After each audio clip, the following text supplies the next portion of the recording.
Well, ladies and gentlemen, welcome to another edition of Rimshots with Sean right here on the Rock Rage Radio Network. An early one for me, a late one for my guest, Ronnie Simmons. How are you, sir? Good man, how you doing? Oh, I'm hanging in there. You're in all the way in Sydney, Yeah, Australia. I was just saying that before it started. I'm like, this must be first thing in the morning for him. Yeah, we're about 8:30 a.m. I'm in Atlantic, Canada, Halifax, Nova Scotia, Canada. So we're in a weird time zone. We're an hour ahead of Eastern, so it messes people up sometimes. No worries. So, I want to thank you for doing this. You got a project that you've been working on, Redback Spiders. Tell us a little bit about that. Yeah, I made a solo record in between touring with Faster Pussycat and Richie Ramone before I came back to Australia and joined Rose Tattoo and wanted to launch the record. So being back in Australia, I needed a band so I can gig and perform the songs live. So yeah, we just dropped our first single, Alone with You, on September 13th. And the band consists of Hayden on guitar, Sean Anderson, Tommy Hills, and Chip Scanu on drums, and Um, myself at the front end. so for anybody that doesn't know, I've got a friend or two that live over in that part of the world. But for anybody that doesn't know, vibrant music scene over there. Yeah, yeah. It's like especially coming from Rose Tattoo as my other gig. It's Aussie pub rock, in your face, loud, raw, tough. It's it's a thing. Um, and Rose Tattoo, if I'm not mistaken, they're doing a run or something over there with Buck Cherry. Is that right? That's correct. Yes. Yeah, that'll be a banger. They actually Buck Cherry. So Francis, the drummer, and I have become great friends, and they're in Halifax last March, and they put on a great show. So you guys with them will be a good value for the fans. So in terms of the other band, now are you album is coming out? Are you planning on doing some touring with that? What are your plans with that? Yeah, that's a really good question. Perfect timing, actually. We just announced tonight here um the first Australian tour. Oh, nice. So starting no yeah, we're dropping the EP on November 22nd and the tour starts on November 21st here in Sydney and we're opening for the Suite. Oh, so that'll be okay. So there you go. Is that type of rock, and I don't want to say nostalgic rock because it really seems like that music now is maybe had a lull, but it's stronger than it's ever been. I think like people are still going out and seeing it, and it's attracting the older people, but younger people are coming to it. And in your part of the world over in Australia, is it still a real prevalent genre of music? It's kind of the same story globally. Like rock has definitely become the underdog in the sense that, on the top 40 charts or in the top 10, you're not seeing, 80% of it being rock and roll anymore. But Right. having said that, there is a really healthy live scene and culture for people, like you said, the older generation and now the newer, younger ones that can come to bars and gigs that are getting into it. And it's really, really good to see that's translating and that flame's still burning.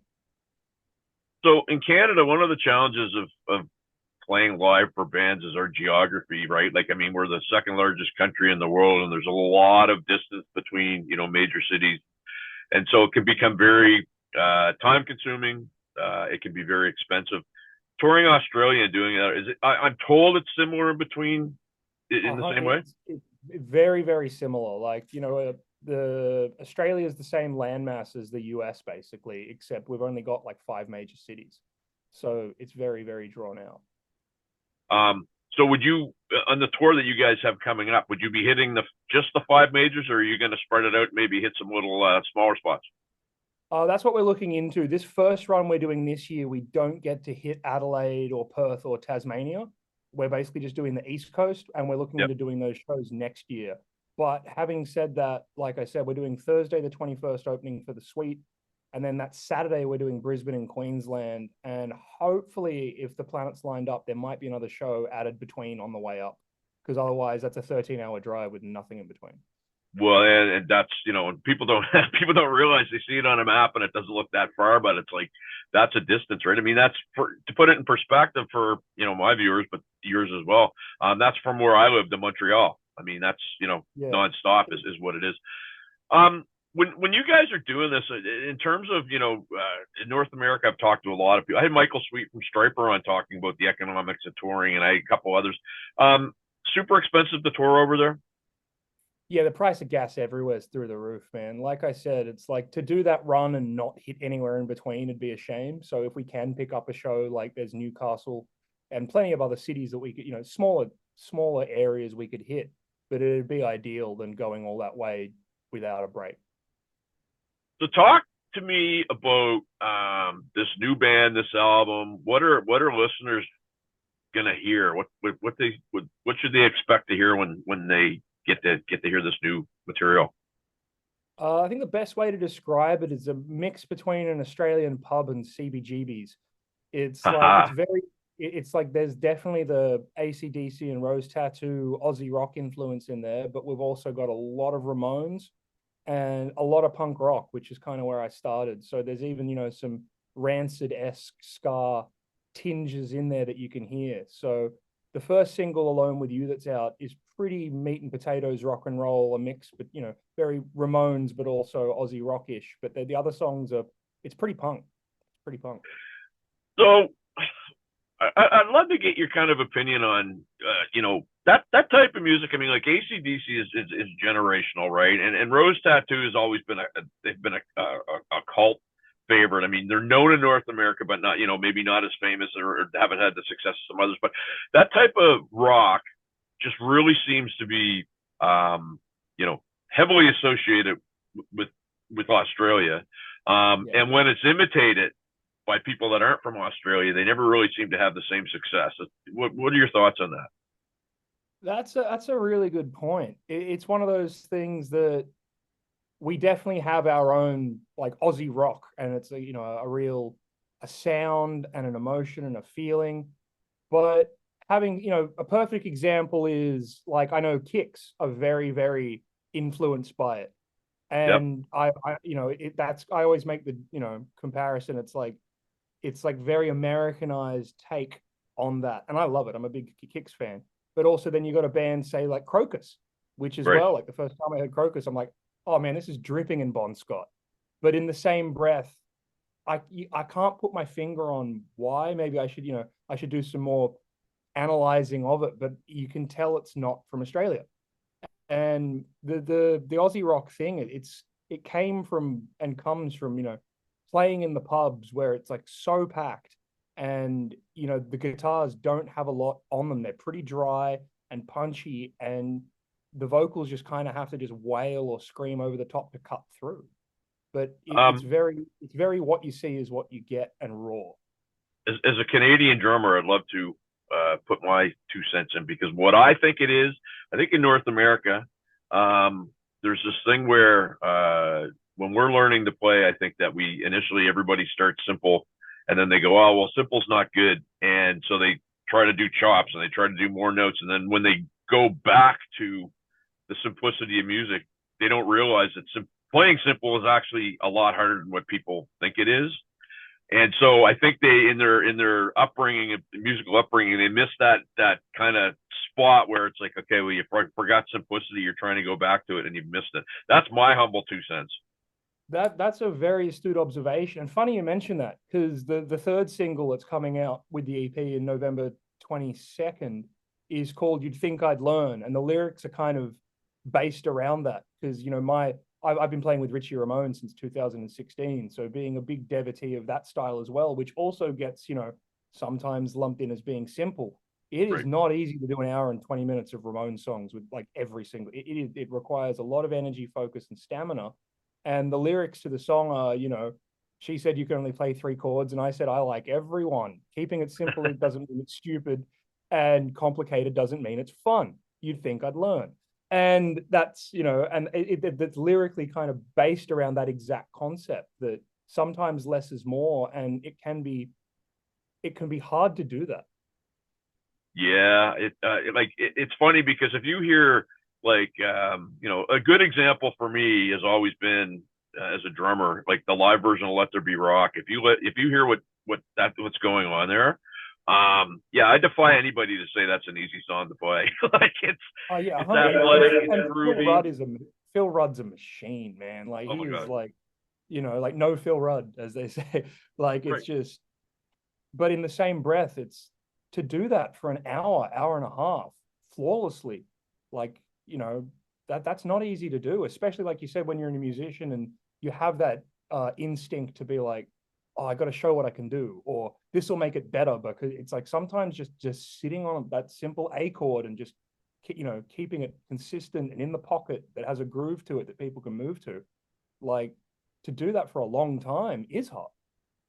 Well, and so have you done any testers with these songs on people outside of your circle, like for feedback and what people think on them? Oh yeah, like that's kind of how it all came about. And funnily enough, how we even got signed to Suburban Records in the Netherlands was me kind of just going, "Hey, I want to get your 2 cents on this," to friends and colleagues and go, "What do you think?"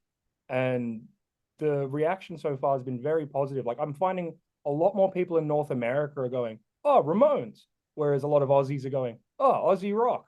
But Yeah. then again, like I said, we haven't released there's a lot more punkier, heavier songs that are on in the can, and it's like another bit of feedback is like, wow, this is really punk rock, and I'm like, yeah. So you know there's when the whole record itself comes out, because we're splitting it into 2 EPs. It's like we're doing part 1 in November, and then part 2 will come out next year, and then we'll put them together for a full LP with bonus tracks. And when you have the whole gamut of all the songs, it's kind of hard to pigeonhole it with a genre, but it's all under the same, the joke I make is it's too rock to be punk and too punk to be rock. So you're just trying to find your way. Well, what you said in there though, I'd be interested to get your opinion on, because you say that you're signed with a label in the Netherlands, which labels these days really, I personally think it doesn't matter where they are, it's what they do to help you, because I mean it's not the way that it used to be, right? But the Exactly. second thing that you're talking about is I guess a version of what they call a waterfall release, where shorter releases over a longer piece, because the theory is, I guess, that people's attention span is low. Was that kind of your strategy when you guys were putting this together? Um, Eventually, like my first thought was, because like I said, I recorded the record at the end of 2022 before I came back here, and my focus was just getting the record done. And I was like, I want to put out an album, and that was my number one goal. Was like, I'm an album guy. I like that, like the track Yep. listing, the whole thing, the experience. I love that. And then when I got talking to the label, it was kind of like a compromise to do it this way, but also made sense because that's true. People, if I release the album when I released that single on the 13th of September, chances are most people would just know the song that has the video to it. Right. And so, and if I had it my way and had the budget, I'd make a video for all 15 songs. But I Yeah. got to be mindful of the quality and standard that, it's like I want it to be something that I'm going to be proud of for many years to come. So, yeah, the next video comes out October 18th with the second single, Little Misunderstood, that Richie Ramone played the drums on. And yeah, it's that was pretty much a conscious decision to keep that in mind and just maximize the fact that people's attention spans are shorter these days. Like, it's like this isn't TikTok. You can't just swipe up. I'm still here. Well, it's a great point, because a topic came up within my group the other day about Spotify, and how they were talking about a certain album that came out in the 80s, and I made a comment that had it come out now, I probably wouldn't have discovered that. I thought the second side of the album that had none of the hits was more of a favorite than the first, because I just would have been get driven to the hits. So you're right, the attention span is just nuts now. Yeah, and I'm the same. That, like I said, like some of my favorite songs by artists are some of the hidden little gems in there. That Mm. when I like that experience, start to finish, of not necessarily every album's a concept album, but in that vein of from the moment I press play to the last track, all of that is an experience, just like listening to one song is. So I'm kind of trying to figure out the best way to get as many people to hear it as possible, to then hopefully give that experience. But it's like walking a tightrope with the day and age we live in now, and the fact that people's attention spans and brains are being conditioned to things like TikTok, where it's just short bursts, and Yeah. the goal is to get them to listen to it start to finish.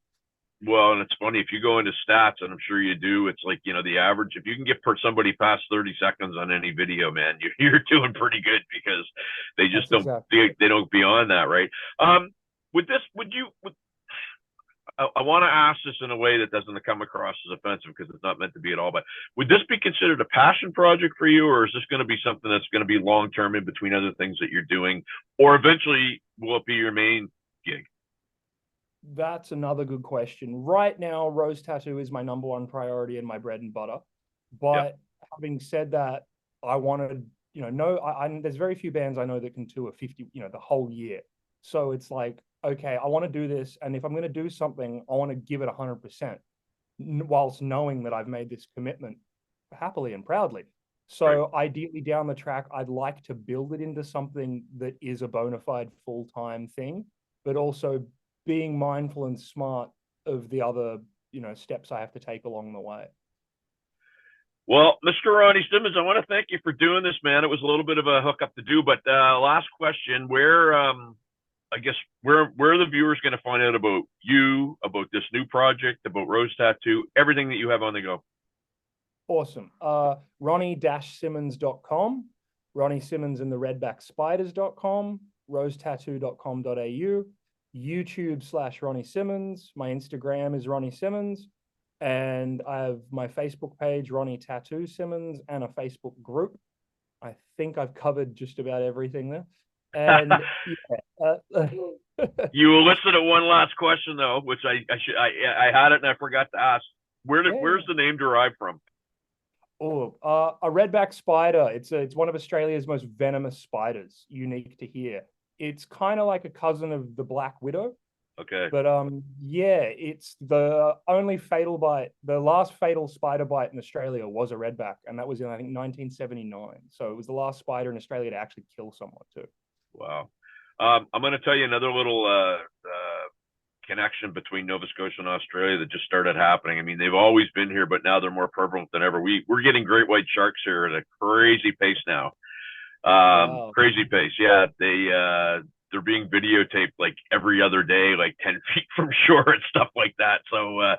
Hey, I guess, there's a lot of parallels between Australia and Canada, definitely. Like it's funny. Oh, absolutely. The engineer and the mixer of the record that I made it with in LA, Clay Davies, he's originally from Medicine Hat. And oh, wow. And he was one of my first mates in LA, and we've been good mates for 10 years. So come time to make the record, I was like, can I come into your studio and do it? He's like, hell yeah, man, let's do it. So he's been a really integral part of this, and a fellow Canadian. Well, and we're sometimes good people that are mistaken for too nice, and sometimes that's not always the case, but that's awesome. I want to thank you for doing this, my friend. It was great meeting you. I'd love to stay in touch, and I'd like to I'm going to be talking to Francis about that Australian tour, so that sounds like a good time. So best of luck. Thanks, mate. Thanks for having me, and really appreciate it. We're back after this.